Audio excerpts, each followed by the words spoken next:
Des mesures inédites pour lutter contre l'argent sale dans l'immobilier au Royaume-Uni. C'est la première annonce du Premier ministre britannique David Cameron à l'ouverture du sommet anticorruption à Londres. Une annonce qui vise les sociétés offshore qui possèdent plus de 100 000 logements en Angleterre et au Pays de Galles. Autre décision, la mise en place d'un échange automatique d'informations sur des registres avec les dépendances de la couronne, comme par exemple l'île de Jersey.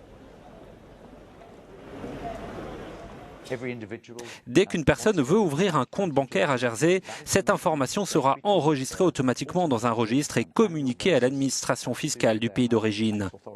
Jersey n'est donc plus un paradis fiscal, c'est une étiquette qui doit être consignée dans les livres d'histoire. Mais cette mesure reste très insuffisante aux yeux des ONG et des militants anticorruption qui dénoncent une poudre aux yeux et qui attendent plus de mesures concrètes et plus de résultats.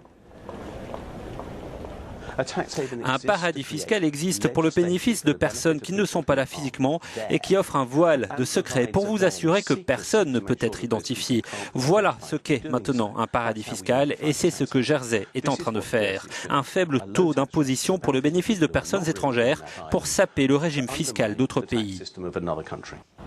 La corruption est un cancer qui sévit dans le monde, elle détruit des emplois et freine la croissance. C'est ce qu'a écrit David Cameron qui doit clôturer le sommet dans l'après-midi.